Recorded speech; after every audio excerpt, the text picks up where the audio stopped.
Yang menarik, pada waktu Yesus bangkit dari kematian, sebelum dia terangkat ke surga, selama 40 hari, Yesus berulang kali menampakkan diri kepada banyak orang dan murid-muridnya. Dan berkali-kali selama 40 hari, dia mengajarkan tentang kerajaan Allah. Mengapa Yesus begitu serius? Sebelum dia meninggalkan muka bumi, dia harus menyampaikan pesan kerajaan Allah kepada murid-muridnya. Karena kerajaan Allah harus dihidupi bagi setiap murid-murid Tuhan. Apa itu kerajaan? Kata kerajaan berasal dari kata kingdom, yang artinya king and dominion. Raja yang berdaulat, raja yang memerintah, raja yang berkehendak. Sedangkan kingdom of God punya pengertian kehendak Tuhan yang dinyatakan dalam kehidupan kita.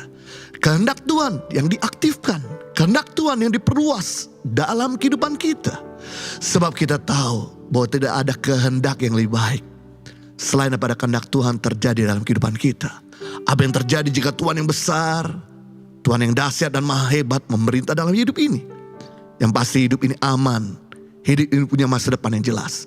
Namun apa yang terjadi jika kita yang memerintah dalam kehidupan kita? Yang pasti hidup ini tidak aman, masa depan kita terjamin. Itu sebabnya doa Yesus yang utama dan pertama satu, yaitu datanglah kerajaanmu di bumi seperti di surga. Kehendak Tuhan mengadakan surga dalam hidup kita, mengadakan kerajaannya dalam pekerjaan, dalam pelayanan, dalam rumah tangga kita. Sehingga sesuatu yang besar dan baru terjadi dalam kehidupan kita. Kerajaan adalah sebuah komunitas, sebuah kerajaan di mana orang-orang yang menomorduakan kepentingannya dan menomorsatukan kepentingan Tuhan. Firman Tuhan berkata dalam Matius 6 ayat 33, carilah dahulu kerajaan Allah dan kebenarannya, maka semua ditambahkan. Begitu kita mengutamakan kebenaran, begitu kita menomorduakan kepentingan kita dan menomorsatukan kepentingan Tuhan, maka penambahan akan mengikuti. Berkat akan mengikuti, kesehatan akan mengikuti, jawaban akan mengikuti, mujizat akan mengikuti.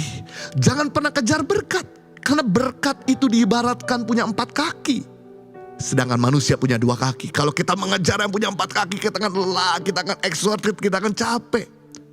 Dan yang sudah capek, udah lelah, gak dapatkan. Yang kita perlakukan yaitu utamakan Tuhan, nomor 2 kan kepentingan kita, hiduplah dalam kebenaran, maka berkat akan mengikuti.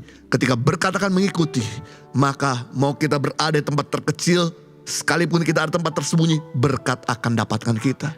Lalu apa yang terjadi kalau kita menomorsatukan kepentingan kita dan menomorduakan kepentingan Tuhan, hidup sesuka-suka kita, maka semua akan dikurangkan.